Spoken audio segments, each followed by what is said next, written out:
So the feast passed merrily, and never had that inn seen such lusty feathers as these 4 stout fellows.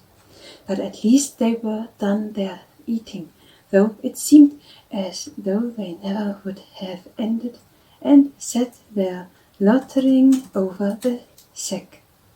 As they so sat, the landlord came in of a sudden, and said that there was one at the door, a certain young esquire, Richard Partington, of the Queen's household, who wished to see the lad in blue, and spake with him without loss of time. So Robin arose quickly, and bidding the landlord not to follow him, left the others gazing at one another, and wondering what was about to happen. When Robin came out of the inn, he found young Richard Partington sitting up on his horse in the white moonlight, awaiting his coming. "What news bearest thou, Sir Page?" said Robin. "I trust that it is not of an ill nature?" "Why," said young Paddington, "for the matter of that, it is ill enow. The king hath been bitterly stirred up against thee by the vile Bishop of Hereford. He set to arrest free at the archery butts at Finsbury Fields, but not finding thee there, he hath gathered together his armed men, 50 score and more, and is sending them in hasty along his very road to Sherwood, either to take thee on the way, or to prevent thy getting back to the woodlands again. He hath given the Bishop of Hereford command of all over these men, and thou knowest what thou hast to expect of the Bishop of Hereford, short, swift, and a long rope. 2 bands of horsemen are already upon the road, not far behind me, so thou hast it best to get thee gone from this place straight away, for if thou tarriest longer, thou art like to sleep this night in a cold dungeon. This word the Queen hath it bidden me to bring thee." "Now, Richard Partington," quoth Robin, "this is the 2nd time that thou hast saved my life, and if the proper time ever cometh, I will show thee that Robin Hood never forgets these things. As for the Bishop of Hereford, if I ever catch him nigh to Sherwood again, things will be like to go ill with him. Thou mayest tell the good Queen that I will leave this place without delay, and will let the landlord think that we are going to St. Albans. But when we are up on the highway road again, I will go one way through the country, and will send my man the other, so that if one falleth into the king's hands, the others may happily escape. We will go by devious ways, and so I hope will reach Sherwood safely. And now, Sir Page, I wish thee farewell." "Farewell, thou bold yeoman," said young Partington, "and mayest thou reach thy hiding in safety." So each shook their other hands, and the lad, turning to the horse his head, rode back to London, while Robin entered the inn once more. There he found his yeoman, sitting in silence, waiting his coming. Likewise the landlord was there, for he was curious to know what Master Partington had to do with the fellow in blue. "Up, my merry men," quoth Robin. "This is no place for us, for those are after us with whom we will start but an ill chance, and we will fall into their hands. So we will go forward once more, nor will we stop this night till we reach St. Albans." Hereupon, taking out his purse, he paid the landlord his score, and so they left the inn. When they had come to the high road without the town, Robin stopped and told them all that had passed between young Partington and himself, and how that the king's men were after them with hot heels. Then he told them that there they should part company, they 3 going to the eastward, and he to the westward, and so, skirting the main road, would come by devious paths to Sherwood. "So be we willing," said Robin Hood, "and keep well away from the northwards roads, till ye have gotten well to the eastward.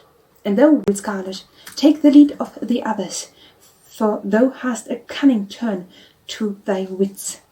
Then Robin kissed the three upon the cheeks, and they kissed him, and so they parted company. Not long after this, a score or more of the king's men came chattering up the door of the inn at Barney town. Here they leaped from their horses and quickly surrounded the place, the leader of the band and 4 others entering the room where the yeoman had been. But they found that their birds had flown again, and that the king had been balked a second time. Methought that they were not fellows, said the host, when he heard whom the man-at-arms sought. But I heard that blue-clad knave say that they go straight forward to St. Albans. So, an ye hurry forward, ye may perchance catch them on the high road betwixt here and there. For this news the leader of the band thanked mine host right heartily, and called his men together, mounted and set forth again, galloping forward to St. Albert's upon a wild goose chase. After Little John and Will Scarlet and Ellen and Dale had left the high road near Garnet, they travelled towards the eastward, without stopping, as long as their legs could carry them, until they came to Chelmsford in Essex. Thence they turned northwards and came through Cambridge and Lincolnshire to the good town of Gainsborough.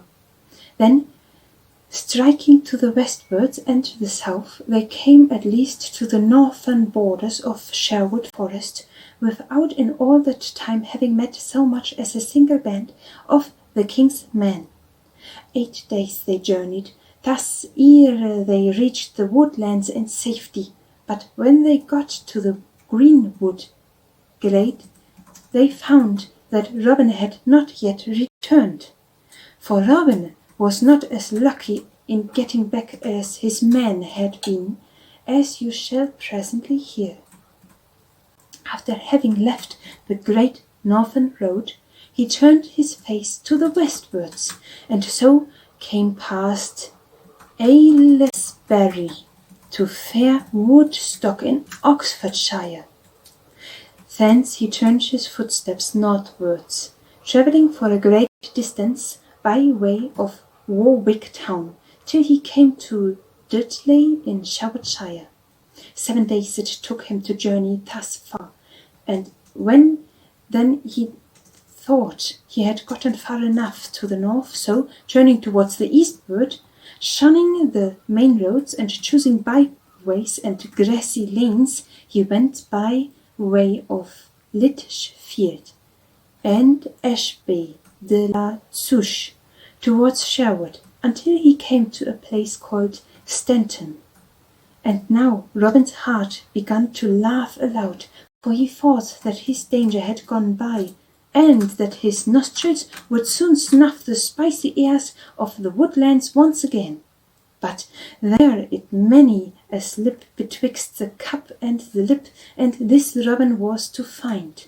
For thus it was, when the king's men found themselves foiled at St. Albans, and that Robin and his men were not to be found high nor low, they knew not what to do. Presently another band of horsemen came, and another, till all the moonlit streets were full of armed men. Betwixt midnight and dawn another band came to the town, and with them came the Bishop of Hereford. When he heard that Robin Hood had once more slipped out of the trap, he stayed for not a minute, but gathered his band together. He pushed forward to the northwards with speed, leaving orders for all the troops that came to St. Albans to follow after him without tarrying. On the evening of the 4th day he reached Nottingham town, and there straightway divided his men into bands of 6 or 7, and sent them through all the countryside, blocking every highway and byway to the eastwards and the southwards and the westwards of Sherwood. The sheriff of Nottingham called forth all his men likewise, and joined with the bishop, for he saw that this was the best chance that he ever befallen of paying back his score in full to Robin Hood. Will Scarlet and Little John and Eleanor Dale had just missed the king's men to the eastward. For the very next day after they had passed the line and entered Sherwood, the roads through which they had travelled were blocked, so that had they tarried in their journeying, they would have surely have been fallen into the bishop's hands. But of all this Robin knew not a whit, so he whistled merrily as he trudged along the road beyond Stanton, with his heart as free from care as the yolk of an egg is from cobwebs.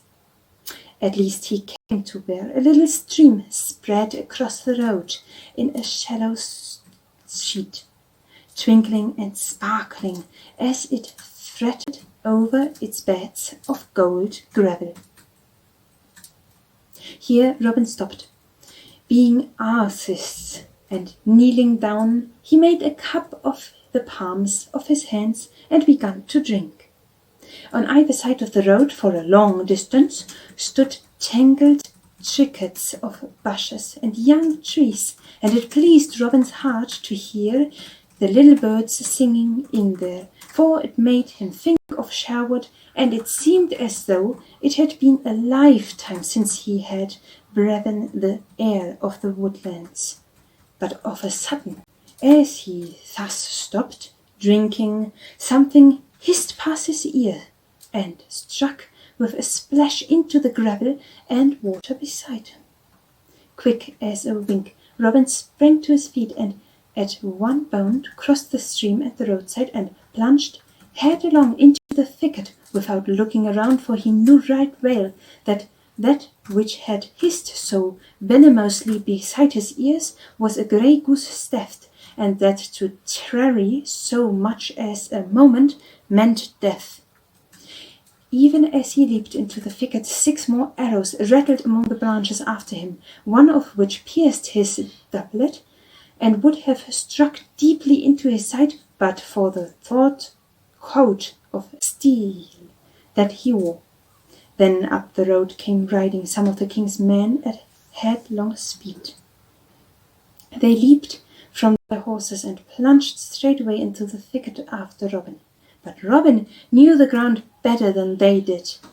So crawling here, stopping there, and anon running across the little open, he soon left them far behind, coming out at least upon another road about 800 paces distance from the one he had left.